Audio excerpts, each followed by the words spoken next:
Well, good evening and happy Monday. Welcome into the Frozen Roar. Michael Wagon Connect, Matt Kenyon, and DJ Cam with you tonight for another edition, our second episode. Yeah, we took a couple weeks off with the holidays and all of that stuff going on, but we are ready to get back to it because, believe it or not, the season begins this weekend. Before we get into that, gentlemen, how are you doing? And how has the last couple weeks been for you with the holidays and the nice weather, and now the really kind of crappy weather before we get nice weather again? I'm doing good. Enjoyed Labor Day a little bit there. I'm actually loving the hot weather being back. I'm very much a hot weather kind of guy. So But you're a hockey fan. How is that possible? I mean, hey, you can enjoy two things at once: hot weather and the sport of hockey. I mean, love it. Love it for the Winter Classic this year down in Florida. Oh, it's been a crazy couple of weeks, because I'm still in school. So trying to adjust with that still while also balancing, music at the same time has been kind of difficult. But I'm glad to get this episode started and keep moving right here. Yeah, and we've got a couple weeks still till we have our first home games for our Lindenwood Lions hockey programs. But the women's team, the D1 squad, gets underway this weekend. They're at St. Cloud State for a double dip on Friday and Saturday. And, our first episode, we kind of focused heavily on the men's side of things, talking about the new coach and just kind of the new expectations for the men's side of things. But we want to kind of start tonight talking about the women's D1 squad. It's a team that is kind of continuing to progress under their new coaching regime and getting new players in and having to adjust from losing probably one of the best offensive threats that this Lions program has had in its entire history. So with the season underway in a couple of days, we wanted to focus on the women's Division I squad. And we'll start with Matt because he, dives deep into a lot of things when it comes to these hockey programs, but wanted to get his thoughts to start on what he thinks of this team and where he thinks they can go relatively quickly in the conference that they're in. Yeah, I mean, first of all, to kind of answer the final question on that, Mike, is this I almost said CHA, Atlantic Hockey America women's side it's a very winnable conference. Obviously, you got Penn State in there, who's pretty much the projected favorite each and every year. But in saying that, they've struggled at times. They've struggled in the national tournament. Lindenwood has played them very well over the course of these two teams' histories at the D1 level because they kind of came in to the Division I ranks together. So Lindenwood has always historically played them really well. So as long as you can take care of business against, kind of the other teams in that conference, that middle section of teams that is up and down on the rise. I'm talking about RIT, Syracuse, Mercyhurst, and Robert Morris especially. And then you have the new addition of the Delaware Blue Hens, who they hired a former Penn State assistant coach who I think is going to be really good for them as she kind of builds that program together. They've put together a good mix of transfers, including Caitlin Finnegan, who has spent a lot of her past 4 to 5 years as a Lindenwood Lion. So it'll be interesting to see how she kind of leads that team as a experienced graduate student. But you have to take care of business in those games against those teams, and then you're going to have success in the conference. I'll answer for that, but I'll allow Cam to get in here. Yeah, so I'm looking at it right now and just at the coaches poll and how out of 7 teams, Lindenwood was picked to finish 6th, which I think we're going to see higher than that for sure with the last few years, how much they've improved well, like you guys said, under Taylor. And so one of my players to watch for this year is Molly Henderson. I think that every game that I watch from them, she sticks out to me. She hustles to every single play, she's a great playmaker. In her sophomore year, she had 16 assists and 22 points. And just this last year kind of had a down year, but, expect that to get a little bit better, obviously. But, with teams like Penn State, Mercyhurst, and like you said, Robert Morris, which is on the rise, it's going to be a tougher conference over the years. But with the growth that Lindenwood has at the same time, they're going to do a great job of competing with that. Well, and you're going to have veterans leading in this season because just 7 juniors, seniors, graduate students on this Lindenwood women's team, a very underclassmen laden team, 18 freshmen and sophomores that are going to be skating for the Lions this year. So a player like Amali Henderson is going to have to take on that leadership role that, Morgan Knightsky had kind of enveloped over the last couple of years, but she's also going to have some support as well because, you've got one of the Duns still with this team. Is Josie Dunn able to come back for another year as well? So you've got that pedigree that's going to be able to help step up and lead as well. So between the two of them, you look at that leadership group and you go, yes, it's a young team, but they very well could be very successful early. What do you think, Matt? Yeah, they're both natural leaders for this team with their class status and their experience level at, across their entire length of their collegiate careers, and being just kind of the older ones on this very young and very international roster. We have to keep that in mind too, that credit to this coaching staff. They have left no stone unturned, and they have found players from, everywhere across the pond, including Spain, some of the Eastern European countries that don't really have a lot of players coming on the women's side of the college ranks. You see some of the Eastern Europeans on the men's side, from Czechia, Slovakia, etc. But you don't really see that on the women's side as much. It's still mostly U.S., Canada, with a couple of the Nordic countries kind of sprinkled in there. But it's going to be a very young and a very international roster that is going to have to come together pretty quickly. And I think they're going to be able to do that with this leadership core. And also, congratulations to Josie Dunn on getting married over the summer too. So I've seen a lot of her listings still on the graphics and everything as Josie Dunn. I need to find out if she wants to go by Josie Weeks, which is her married name, or not. So if you're tuning into a Lindenwood women's game this season and you don't hear the Dunn name called, she's probably out there just playing under her married name. Yeah, absolutely. So when I kind of think of a young team, so it's kind of the same for the men's team right here. They're both very young teams. It can be a blessing in disguise in some kind of way because, when you're a young team, the first couple of years might be a little bit tough for you because you're trying to get that transition into NCAA hockey that's different from really any other game. But that being said, a couple of years, junior, senior year, whenever that hits, you have an experienced team in front of you. And I think that will do very well and very good numbers for this Lindenwood women's hockey team.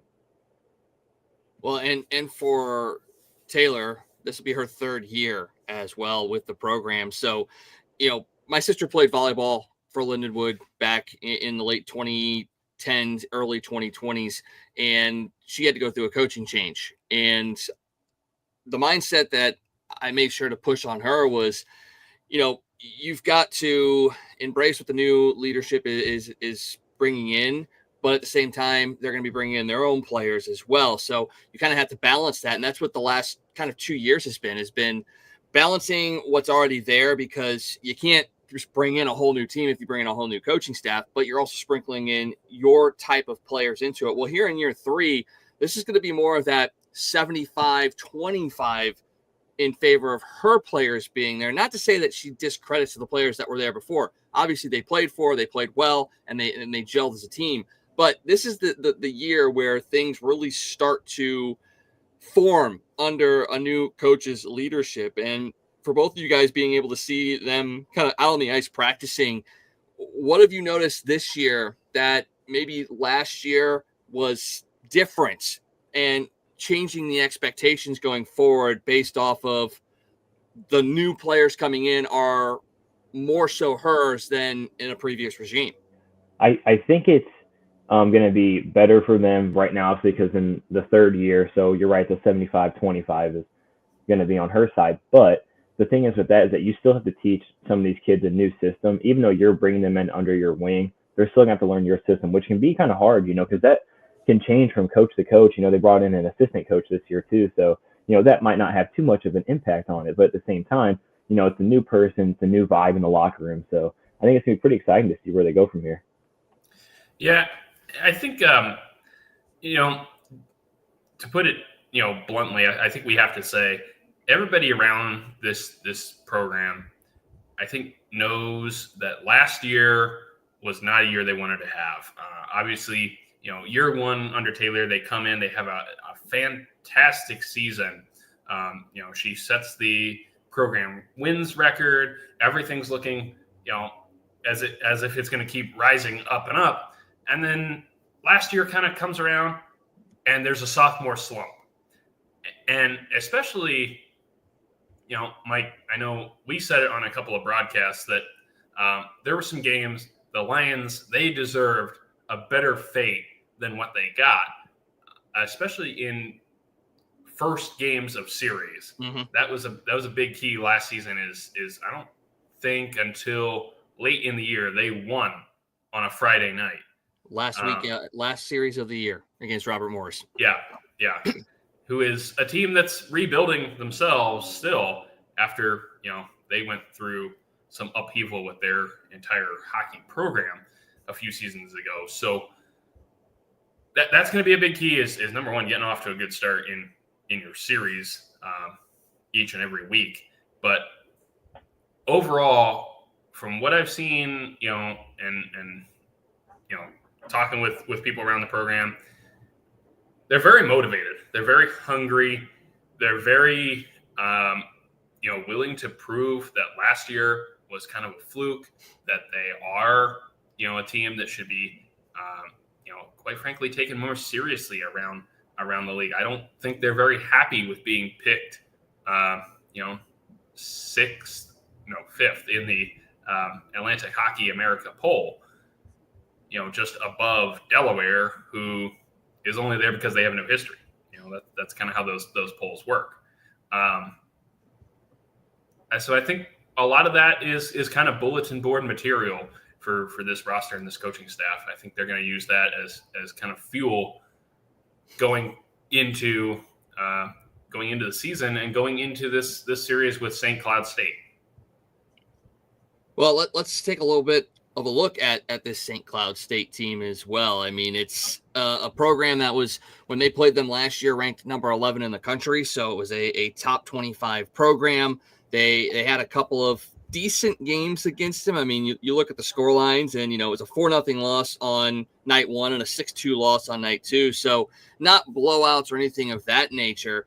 And you get them to open your season again this year. Last year it was at home. This year it's on the road. What are you seeing in this St. Cloud State team that maybe they can learn from last year, how to maybe find a way to beat them, or at least maybe even close the gap if that's all that is going to happen? It's going to be another tough series. The WCHA is a gauntlet for St. Cloud State every year. So they're going up against the likes of Minnesota, Wisconsin, and Ohio State, who are three of the top 5 teams in the country, usually every year, especially Wisconsin and Ohio State the last few seasons. But St. Cloud State is picked 5th in the WCHA, which is very, very respectable. I think that's as good or better than being picked 2nd in Atlantic hockey right now, just because of the high level of competition that you have in the WCHA. But overall, Mike, you mentioned that, they were number 11 in the country last season.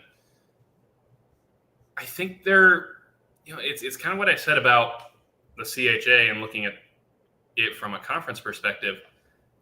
Lindenwood historically has always played these WCHA teams, St. Cloud, Bemidji, Minnesota State, Mankato, St. Thomas, since they came into the fold, who is the home opener for the women's team coming up here at the end of September. And again, to kind of say the same point, but talking about it out of conference, you have to beat these teams. These are the teams that you have to start winning games against to get your wins record up to, 15, 20 some odd games in a season. And that just hasn't materialized in the course of the last 12 years as much as the women's team would have liked to have seen. And so that's got to start this weekend against St. Cloud State, who is a very formidable opponent. But again, they're not unbeatable. They're not the 1980 Soviet team. So yeah, they do have. Oh, sorry, Cam. No, you're good. I will say, just before I forget it, they do have Sydney Jackal, who we've also seen in a Lindenwood uniform. So that'll be a familiar face to start off with. Yeah, I was briefly, probably about an hour ago, looking through their roster just because obviously they played them first. And they have a lot of point producers on their team. I say point producers in the fact that also they're incoming freshmen as well. Like I just saw someone had like 60 points in 40-something games and a pretty good one of those junior women's leagues. So they're going to come out pretty hungry because, like you said, Matt, they wanted to finish a little bit higher in that preseason poll. But at the same time, it's gonna be tough. Lindenwood's also hungry, so they want to get their wins. I think it's going to be a fantastic couple of games. Just hope that they stay close and we come out with a win there.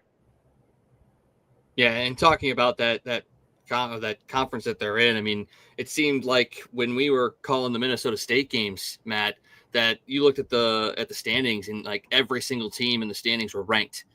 So like you talk about running through a gauntlet of teams, you have to do that in your own division, your own conference, just to figure out if you're a conference champion. And that does prepare you for postseason play because you're always having to give your best every night, and you're getting the best every night because you're playing those types of teams day in and day out for these teams like St. Cloud State. But it's also that test for Lindenwood because you're going to have those teams on your schedule as well. So not only do you prepare yourself in non-conference play, but it helps prepare you for your conference play as well. Yes, Penn State may be the only team that probably ends up being ranked in your conference, but at the same time, you know what it takes to get to that level. So now when you play those other teams in your conference, you maybe not dropping down as much as you used to do because you know that high level hockey has to be played at all times because you can't afford to drop a game that you should win because that could be the difference between getting into postseason play and not, which for all of these teams now, they are fully in for postseason play. And not to sit there and say all of them are projected to get into the NCAA tournament, but you've got a better chance now that you're fully eligible. And because you've got that, now you can start pushing towards that as being a goal. Yeah. And that's why, sorry about that. There we go. It's that Outback, man. Outback, that's steak. Yeah. It's kicking. The chicken's kicking for sure. Now that I have my voice back, I'll continue on with the point here. I've had people over the years, kind of say, is Lindenwood really a fit for Atlantic hockey? I would think they're more in the WCHA. We have a lot of discussions about the men's team trying to find a conference and what's a good fit for them. The WCHA is a conference that fits very geographical to Lindenwood. I mean, obviously you have that cluster of teams in the northern Midwest and especially the state of Minnesota. And then you have going to the east to Wisconsin and then Ohio State just kind of out there on an island. But you look at this conference and I mean, it is a gauntlet every single year. And that's why Atlantic hockey, you don't have the benefit of travel in Atlantic hockey, but you do have a very good cluster of teams in the AHA. But it's a conference that gives you a chance to win it, get to the national tournament, and see what happens on that stage, night in, night out, versus going up against the likes of some of these teams. This is a conference, by the way, that also used to include North Dakota before they had to drop or did drop their women's program for various reasons up there. So it was even more of a gauntlet too. Well, that aside, you see the talent that is in that conference, and it's because teams were able to kind of, for the most part, collect and stockpile players. And one of the things we kind of wanted to touch on a little bit here, which is a new rule that kind of came down for Division I hockey, not just on the men's side, but also the women's side. It's the roster limits. Both programs now have a roster limit of 26 players for men's and for women's. You cannot have more than 26 players on your team. Also helps increase the scholarship limits as well. And kind of want to dive into the positives and negatives of that, because there are some on either side. You hope positively that this spreads that wealth of talent out across the country, maybe allows a player to come and stay at home and play for a local team while still being successful. On the flip side, the negative, you have less ability to have a couple of extra players in case of injuries and things of that nature. So kind of want to just talk through the positives and negatives of the roster limit that's now set for men's and women's hockey, and how it also is a benefit that, again, the men and women are on level footing as well. It's not more for the men, less for the women. It's equal footing for both programs. And what does that do for both of those programs going forward? I've talked to you guys about it a little bit, how I've always had mixed feelings about it, because kind of like you mentioned, if you have so many injuries on the team, well, I guess you just have a short bench, because I don't know if you're allowed to bring up anybody from ACHA. I don't know about that, but I don't know. I've tried to look at the positives of it as much as I can, just to briefly touch on it. But, my mind just instantly goes to, what if someone has an injury? What if anything happens? So I'm trying to look at the positives, and hopefully Matt has something to change my mind here. Obviously, injuries are a big factor, every year. We've seen it before with the Lindenwood women's team, where all three of their goalies got hurt, and they had a series against Syracuse. They had put Sierra Paisley and Madeline Hickey in net for that series because they didn't have any healthy goalies. I think two of which got injured, ironically, at St. Cloud the series before. So not blaming St. Cloud, but it's just funny how they kind of tie into the conversation there. But yeah, it does make for an interesting stat that Madeline Hickey is the only player, I believe, in Lindenwood hockey history to play all three positions: forward, defense, and goalie. So there's a trivia question for anybody in the St. Louis area that's going to be playing a trivia night sometime. But to get back to the larger point, yeah, injuries are a problem every year. It also means less opportunity for players. There were some teams that would carry 30 some odd guys. You could maybe argue that some of them weren't really getting the opportunity anyway. But still, you're on the roster. You have a chance to impress the coaching staff at practice and what have you. So it does mean that there are less spots. We've seen, I think, especially on the men's side, a little bit more of a trickle down with guys going to ACHA and Division III, especially with the influx of CHL players coming in on the men's side. But I think a little bit on the women's side too. We've seen a little bit more activity with players bouncing around, trying to find different homes, with some of these teams having to reduce their roster sizes. But as you guys said, it does kind of spread the wealth a little bit more and really create more of a level playing field, supposedly. So it'll be interesting to kind of see how it plays out. I think it's going to be one of those NCAA things that in the end, it's going to need some tweaking as it goes along, and whether or not it gets that remains to be seen. That it certainly does. And kind of to your question, Cam, an ACHA player can rise up and be transferred up to the NCAA team, but essentially ends his ability to play in the ACHA that year. So if they were to bring a player up, he would not be able to then go back down to play ACHA games, at least according to the last charter that I saw, which was back in 2020. Basically, it says schools where ACHA and NCAA hockey programs exist at the same institution, an NCAA roster player may not participate in the ACHA during the same season. So if they start at the ACHA level, it looks like you would be able to bring somebody up, but essentially they would be staying at the NCAA level and not be able to go back down to play in ACHA games. Now, speaking again on that too, about, having just 26 for the NCAA team, there are no caps on the other lower level programs. So Division II and Division III hockey teams do not have specific roster caps, and it doesn't look like that would be the case for the ACHA as well. So there might be ways to kind of circumvent it a little bit if you're some programs. Maybe stash a couple of freshmen down at the ACHA team if you've got one, and help them develop, and then maybe they're back up to your team next year. Who knows? So it's going to be interesting to see the wrangling that kind of gets done by especially some of these larger schools that have multiple programs at the NCAA and ACHA level. We know the Wisconsins do. We know the Minnesotas do. We know the Lindenwoods do. So how is that going to look over the next couple of years? And how does that affect recruiting as well? Well, I mean, obviously you got to change up your tactics, right? Because you have less spots.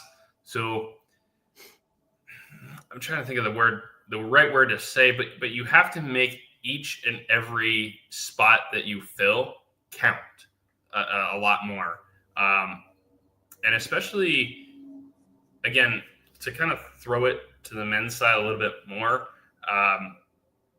because I'll be honest, I'm more familiar with men's recruiting than I am women's. The women's game, the girls commit so early. It's usually in their junior year of high school. And that kind of is on the fringe of my recruiting knowledge.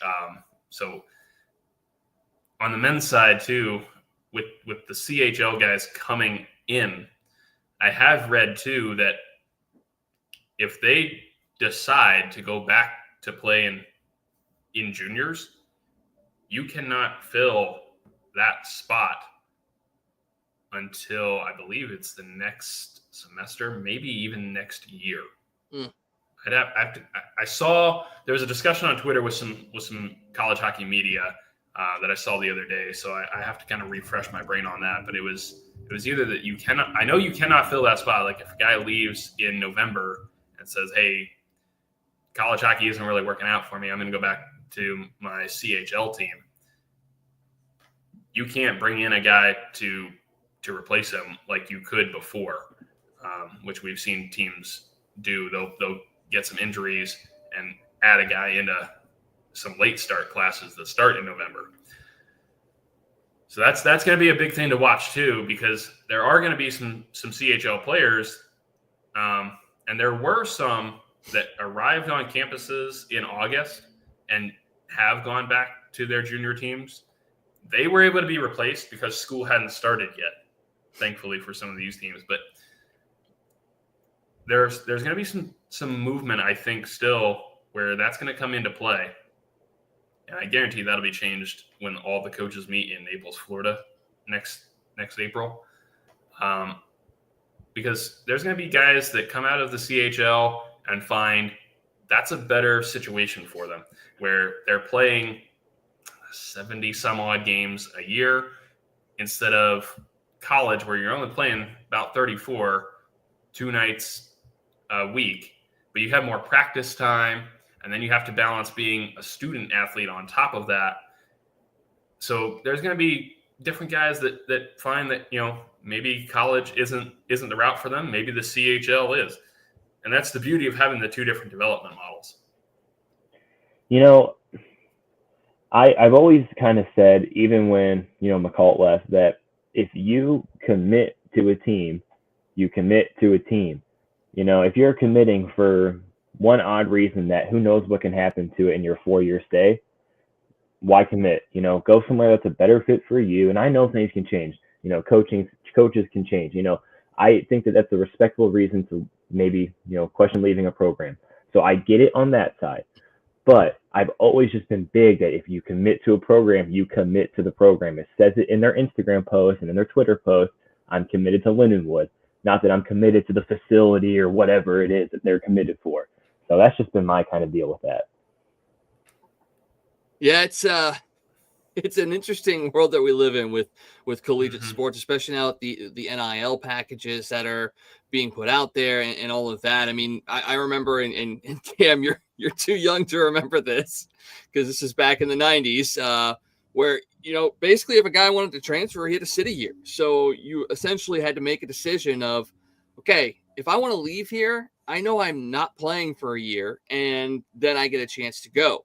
Now with the transfer portal and all that stuff, it's made college free agency. So if you didn't like your playing time, if you didn't like the way this coach was treating you, if you didn't like this or that, you have the ability to transfer somewhere else with essentially no consequences and go find another fit. I mean, everybody is doing it. It's not just high D1 schools or anything like that. It's everywhere. So that it feels like the commitment level is wildly different than what it was before. And you have to give credit to the guys that do stick around, the ones that are like, yeah, I'm here for the long haul. I want to play here. And I think you do see that more at those mid-level Division I programs because, yeah, you get a guy that's going to have a stellar standout year. And a Wisconsin or Minnesota or somebody's going to look at him and be like, yeah, we want you on our team. That's going to happen. But for the most part, the guys that play on these teams and the girls that play on these teams, they're playing as part of a family, and they don't want to break that up. And I think, at least in hockey, you don't see that as much as far as the transfer portal usage as you do in all these other sports, even all these other team sports. It just feels like hockey is different. And I like the mindset you have of, if you're committing to a school, you're committing to an experience versus just to a coach and a coaching staff. That has a big part to play in it, but you need to make sure you're taking in the entire thing before you make a decision to move. And I think a lot of hockey players, they do that, and that's why you don't see so many mass transfers in the transfer portal every year. I'm going to say one short thing here. It's going to be very short. I think that players commit way too early in their junior or, their senior high school. So kind of like that, like halfway through their senior year in high school, I think is when they commit. Honestly, I can't remember too much about it, but I think that needs to be upped a little bit because, anything can change in 2 years. It is so crazy out in that college landscape to where I think that needs to be at least thought of when it comes to that.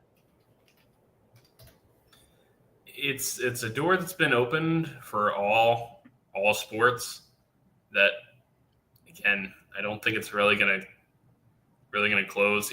Like you brought up that point that people used to have to sit a year. I would, like, if it was me personally, I would like to have it, and this is for all sports, not just hockey, is have it be where, you might have one or two free transfers, or obviously if you're coaching, if your team changes coaches, sure, whatever, free pass. Hey, UCLA, Virginia Tech players for football, you can go to the portal today and use your redshirt year because you haven't played 4 games yet. But I would like to see maybe, without a coaching change, you can transfer maybe twice. After that, you'd have to sit a year if you want to transfer beyond 2 without a coaching change. Again, I don't think it's ever going to be corrected. Some of this, obviously, with the NIL, with the transfer portal, ties into some of the Supreme Court decisions that have come down. So hands are tied legally and all that, and it's a whole thing. But it would be nice to have some limitation. Yeah, some limitation. I think it was SEMO's football coach, and I'm sure it's not just him, but I think it was SEMO's football coach recently that said in a media appearance that, like, basically you're dealing 1-year contracts right now, and if you commit a kid and you get him for more than 1 year, great. But you're mostly just dealing with 1-year contracts. And like I said, I'm sure other coaches have kind of said the same thing, but I think it was him recently that said that. Well, not only that, especially for basketball, JUCO doesn't count anymore against your eligibility. So now you're getting, sometimes 6 years of collegiate eligibility, and that's not in counting red shirts or anything like that. So you could see, and you do see it in football, especially, 8 or 9 year seniors that are out there playing. And Yep. it's a slippery slope for sure. So definitely something to kind of keep an eye on and watch as the next handful of years go by and see how these coaches adjust to that. And who knows, maybe we'll get a chance to talk to some of those coaches and see what that mindset is to recruiting and being able to build those rosters. So women's team gets underway this weekend, Friday and Saturday at St. Cloud State. Then they come home for their home opener against St. Thomas on the 26th and 27th of September. And Matt, Cam, I kind of need to know, what are we going to expect for the home opener for the women's program? What kind of music we got going on, Cam? What kind of experience are we going to have? I know there's a lot of question marks. I know you probably can't divulge a whole lot, but give us a tease to get these fans out there to support these programs. Well, I know they're doing a lot this year, not even just with the home opener, but they're also doing Nicole Hensley's bobblehead night kind of a little bit later. So, the music perspective of it, expect greatness every time. So, but on a serious note, it's a fun team to watch. It's hockey, it's your local community. It's the only NCAA women's team in the area, for a while. So, I think that you got to support them somehow. They put in the work in the off season, during the season especially. I mean, I watched some of their practices on Live Barn, and they work so hard. So to get them, the fans in the seats, I think that's what boosts you, creating that home environment. That's how you win those big games when they're super close at the end there. Yeah, you're seeing the highest level of college hockey that you can here in town, right here in your own backyard. Ticket prices are good. Really, I mean, there's not a bad seat in the house in Centene at all. You're going to listen to some great tunes while you're in the building. It's just a fantastic environment. And, whether, you're a big Lindenwood fan or not, I mean, you get a chance to come watch these players develop their skills, especially now with the new women's professional league too. You're kind of watching the future stars of pro hockey across the board now as that league continues to build itself up. They've got 2 teams coming in this year and next year, I believe, in Vancouver and Seattle. But it won't be long until you have a team pretty much everywhere across the board. For that league as well. So you're seeing the future stars of tomorrow at a really good family-friendly price. It's great hockey to watch, and I think it's going to be exciting.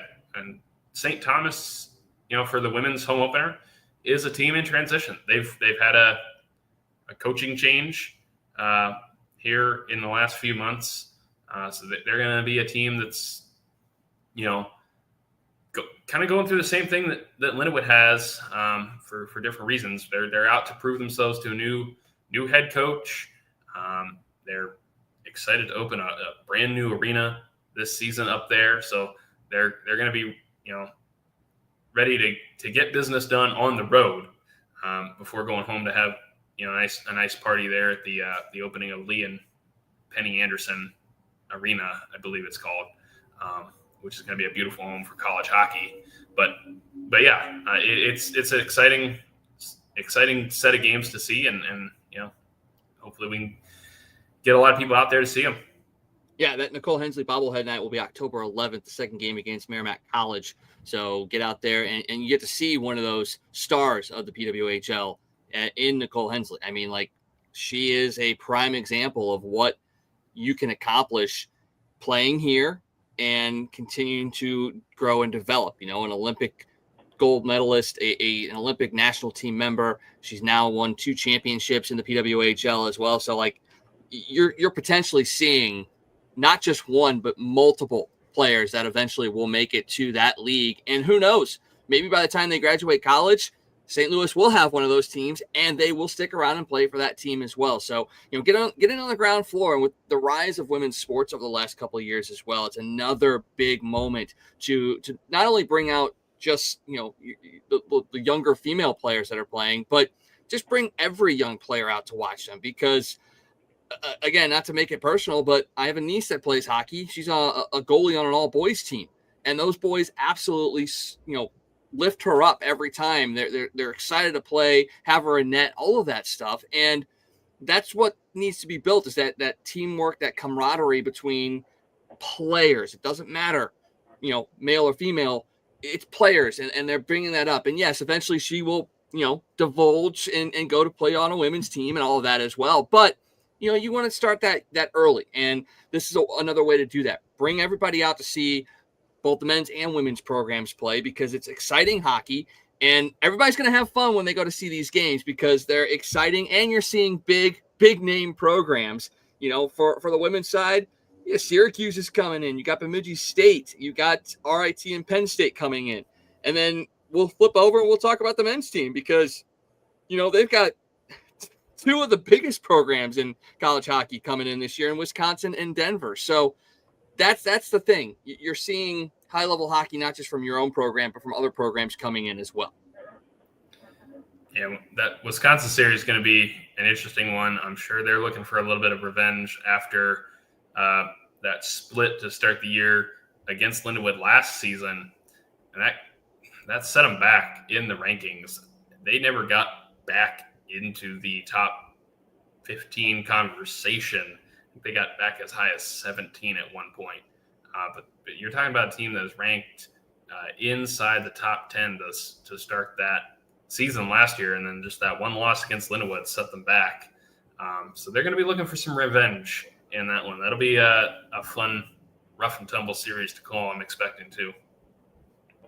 It'll be, an interesting kind of game because at this one, they don't have that exhibition game before they play Wisconsin, so it's their first complete game. I think they got like 16 or more newcomers too. So a lot of people are learning the system there, and it's, I watch their practices too, and they hustle just as much as any other team that I've ever seen play. And I think it's going to be a great year to be, on the women's team and the men's team. They all have something to prove, and they can all play spoiler very early into the season. Like you said, Matt, Wisconsin could not recover after that loss.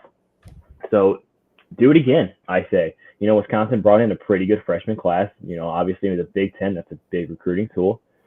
So it's something to prove for Lindenwood, and I think that all those guys, that they're young, they're hungry, and they want to win in front of that home crowd to really establish that it's home ice as well.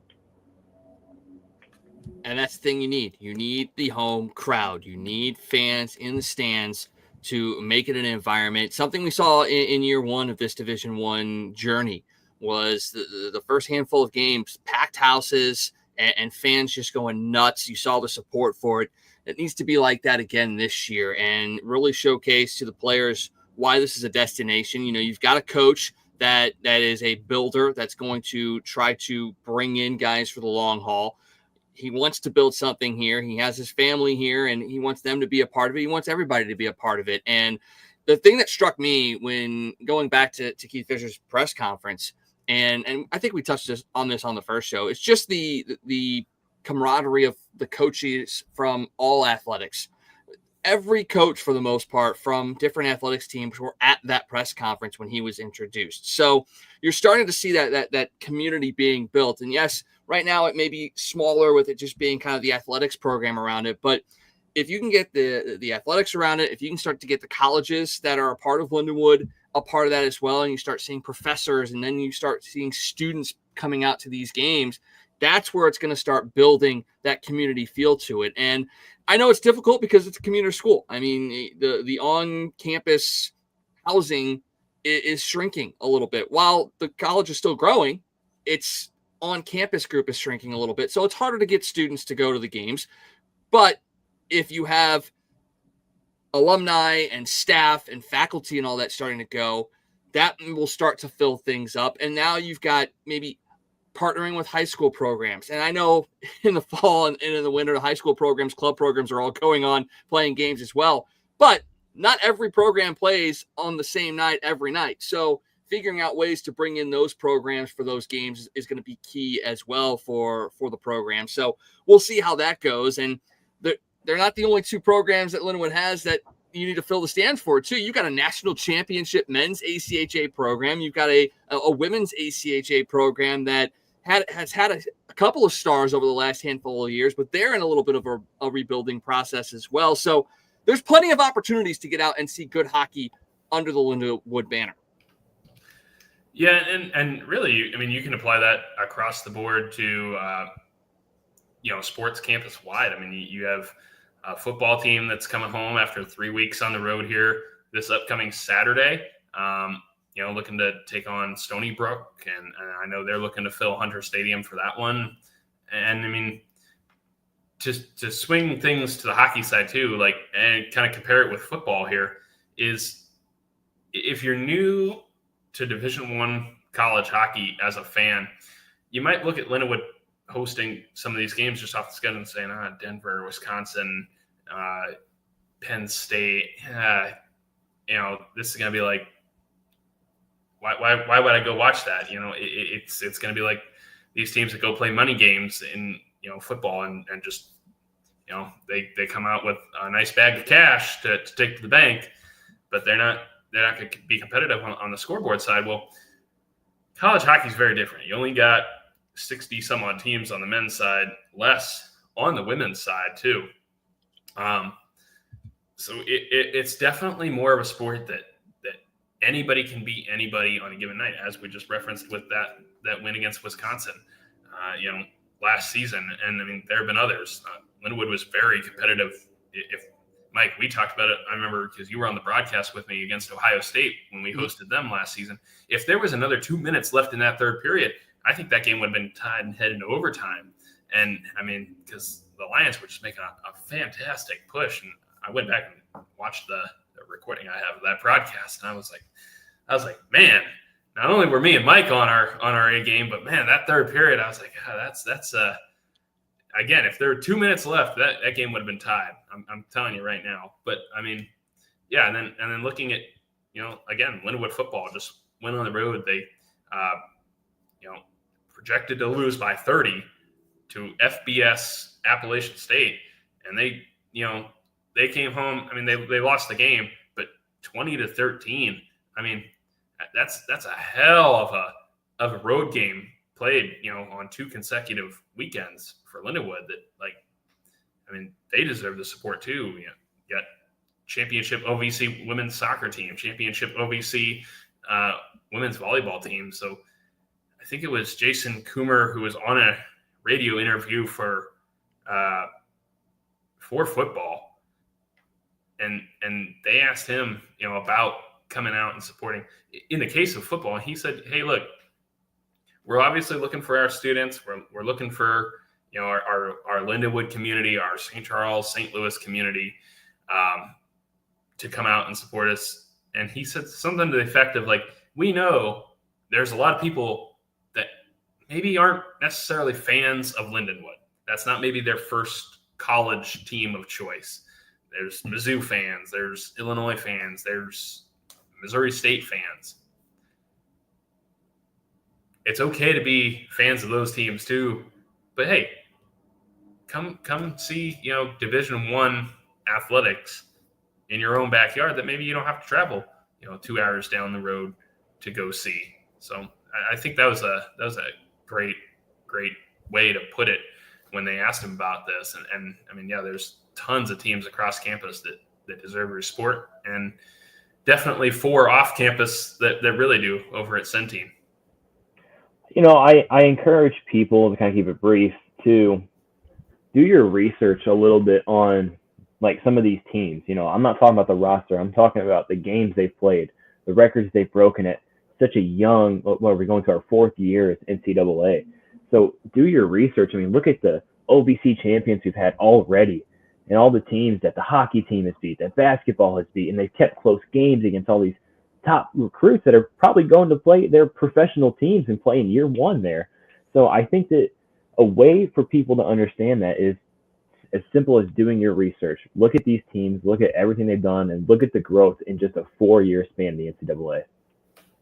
Yeah, I could not agree more on that. I mean, we saw the domination of the women's side of sports last year with the soccer team, the volleyball team, the basketball team. But at the same time, you're also seeing, like this year, men's soccer team 7-0 to start off the season. Very likely going to be ranked this coming week. Rankings come out tomorrow. They have a Very chance much to be should ranked. be. Very much should They be. very much should be ranked. And you know, they've got a tough test this weekend against UTRGV. And then they open their OVC schedule next Saturday, a week from Saturday, at SIUE, the incoming favorite this year. And that one could be an epic duel because the last 2 years, those games have been so incredibly tight. So the men's programs are rising as well. Basketball, football. You talked about the game against App State last weekend. They were at Charleston Southern, went down 21-0 and stormed all the way back for the victory as well. So these programs never quit, and that's the thing. You can look at the records and go, oh well, yeah, they're 12 games under 500.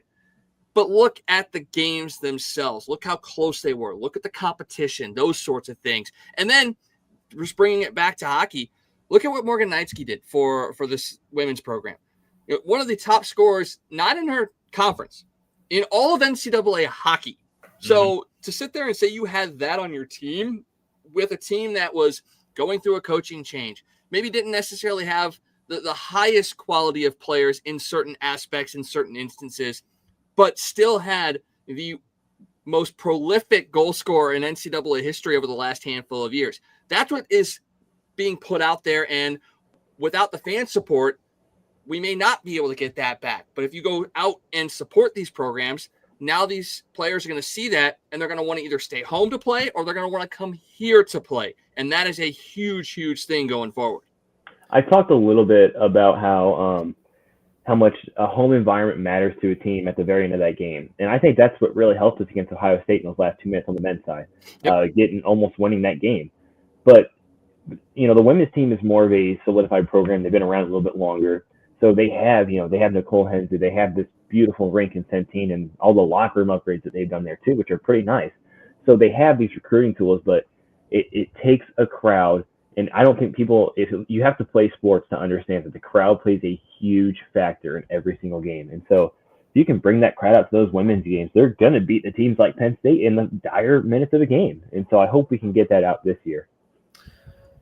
Especially for teams and more specifically conference teams that are coming, halfway across the country to play you can really turn Centene into a big home ice advantage for this women's program. Mike, I want to ask you, and maybe put you on the spot a little bit. Kind of sticking on the women's hockey side here, because one of the things that came out since our last episode was our ACHA women's team released their schedule. So they open October 1st against Maryville, which is going to be a nice crosstown rivalry, one that has some rumblings recently about maybe carrying into the NCAA side of things, but that's still to be seen. But I know they're trying to raise some funds over there that they announced. But how are you? How is this women's team on the ACHA side looking? What kind of stands out to you on their schedule? They're gonna have to replace some very significant pieces of their team. Loki Antonio graduated in December of last year, so she missed the second half. They lose Madison Teague to graduation, as well as a couple others. So they're having to replace some high level talent. But at the same time, their goaltending was really solid last year, and they're returning all three of their keepers from last year. So that's going to be a big help for them. They infused some good freshmen, some good youth to their team as well. And in the last couple of years, that's what it's been about. It's been about a couple of upperclassmen and a lot of youth. Well, now that youth from 2 years ago is now getting into their junior year, and you're starting to see them take on those leadership roles, starting to step up in their roles on this team. And now you're circling in and bringing in more freshmen that are going to be making a high level impact. It's going to be real interesting because they are in a very, very tough WMCH. I mean, you're talking about teams that play in national championships at the ACHA championships year in and year out. Maryville, Midland, Adrian, all those programs that you're going to see. Miami of Ohio is always a very tough program to play against. Minot State as well. So it's going to be an interesting year. And McKendree, you can't forget about McKendree too. That's the thing. You've got three very, very good programs in Lindenwood, Maryville, and McKendree, all within about an hour and a half of each other. And that's another piece to this is you've got local flavor that makes these things so intense. And that Maryville Lindenwood rivalry is probably the most beat down, drag out, dirty rivalry I think I've seen since Blues Red Wings or Blues Blackhawks. I mean, some of the things that go on in the women's ACHA games between Maryville and Lindenwood make you go, geez, like, okay, simmer down just a little bit. I don't expect that to go anywhere, even with some of the graduations that we've seen on both sides. I think that is going to continue this year. And as you said, if they do make that jump and bring in an NCAA program as well, that's only going to fuel the fire for every level to be at that men's and women's. My buddy, just touch up real quick. My buddy DJ, he does music for Maryville as well. And so he's always really high on those the women's programs, even though he can't make it to every game. He said, just like you said, those Lindenwood and Maryville games are always super physical, and even though you can't hit in the women's league, they sneak a little elbow and shoulder in there every now and then, which I think makes it more entertaining. But body contact is allowed, but not body checking. Correct. That is correct. So, and a lot of local kids too, which touch on just a little bit here too as well. The men's team for Maryville does not have that. A lot of Canadian kids, even on the D2 side, which my brother, he plays on the D2 team for Maryville. So he's like one of the two local kids on that team, which is very unheard of for an ACHA level. So having their, local talent, I think also packs the stands a lot more than people think it does. Grandparents coming in, cousins coming in, just big friends coming in at the same time. So I think that we need to have a little bit of an NCAA Cup rivalry if we ever get to that point. I think that would definitely sell out the crowd a lot more. Cam, is it a rule that every DJ has to be named DJ? Yeah, I broke that rule actually, but we keep that on the low. So, and I guess the real question is because your brother plays for Maryville, you're not an insider, are you? You're not feeding him information. I mean, you better be careful. Oh, I'm careful. I promise. I talked to him about some stuff, but I keep it quiet about the Lindenwood side. Because I got a love for both sides as well there. Mm-hmm. I'll be honest, I've called games for both sides as well, so I can't really say that I'm exclusive to one or the other. Yep. You'll hear me on one of their field hockey broadcasts coming up. So there we go. I'll tune in. There you go. Be interesting. And yeah, I mean, McKendree, Mike, you mentioned them. I fill it in. They called me over to do a game for their program one time last season, maybe the year before. I'll be honest, I didn't know much about their program. I kind of did some research, before the broadcast and everything, but still, kind of didn't know as much about them. I was very, very impressed by their dominance on the ice, and I forget who they were playing that day, but man, that women's program over there on the Illinois side, it packs a punch too. Yeah, Derek Pallardy has a very good system set up over there. He had a phenomenal offensive defender and an Aria Groot that really did a nice job. They had solid goaltending. It was just a good program all around. They're continuing that as well. And like I said, all three of the local programs do a nice job of building towards their coach's style and bringing in local players and sprinkling in those out-of-state players that really complement their players and their programs. All right, well, Matt has to get going because he's got a men's league game tonight, and we've probably talked your ear off enough as well. But before we get out of here, just final thoughts from you guys about the start of the season for the women and what we can expect going forward this year for all of the programs. Matt, I'll let you go first on that one there. Oh, I was going to let you field it. Yeah, I mean, kind of to sum up a little bit of what we talked about. I mean, all these teams, it's a fresh year. Anything can happen. You're what happened last season, it's done. It's over. It's in the past. Everybody has a clean slate. And I like I said, I think NCAA women's wise, they've got some bulletin board material hanging on the wall there that they're looking to really come in, prove themselves, ramp things up, and with this coaching staff and leadership core, I think they have a really good mindset going into things because you could come in and say, last season, it didn't go the way we want to. I just what do I do? And I think they have the right mentality going into it. ACHA women's wise, like they've always been in the top of their league, top of their conference. Mike, as you said, they kind of had a couple down years. They've gone through some learning curves, but they're kind of on the up and up. Men's NCAA, men's ACHA.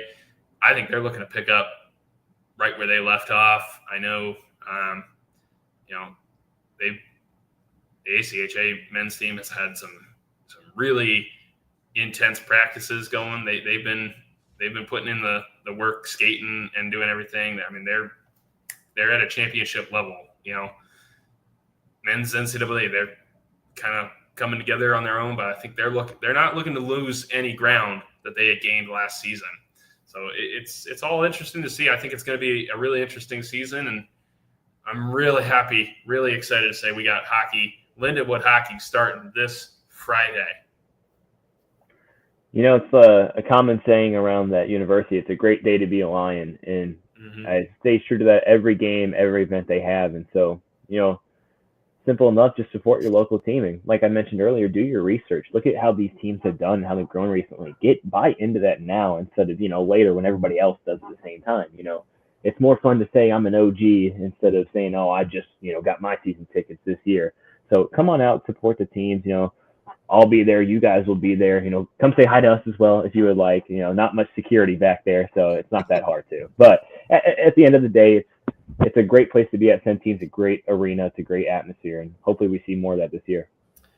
Going off that point, if you'd like to get out to Centene, 9:20 p.m. puck drop. You got the Quackheads against, I don't even know who we're playing tonight, but you got the Quackheads playing, and man, that's some good hockey to come out and see. You'll see me kind of skating around out there. You'll see a bunch of guys much better than me skating on the same ice surface. So come out, free tickets. Every game's free. Open seating. Yeah. I mean, good seats are still available. I can say, having now played a hockey game with Matt, that he is way undervaluing his skill level on the ice. Don't believe everything you hear from him when it comes to his style of play. Hey, that was a fun game. I'll tell you what. Great game.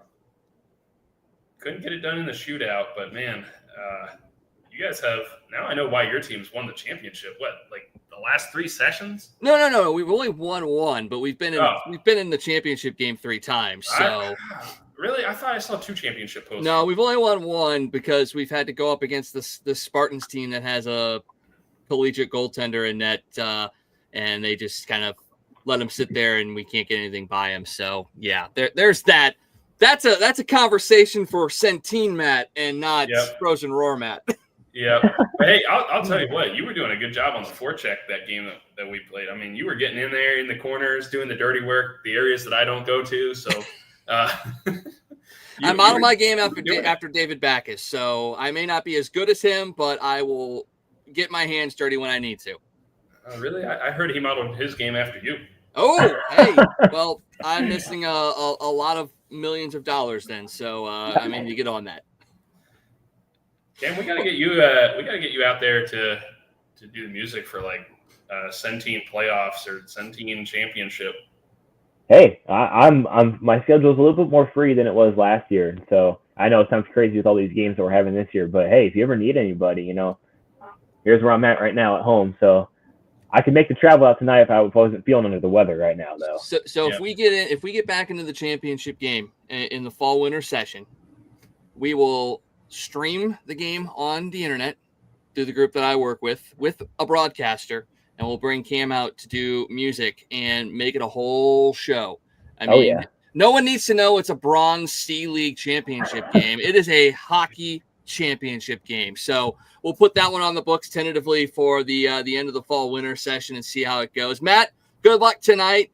Cam, thanks for joining us again as well. This trio is always fun to be with, and it's always great to talk hockey because we can go on for hours and hours and hours. And unfortunately, you don't want to listen to that. So with that, we will sign off, and we will see you guys soon here on the Frozen Roar.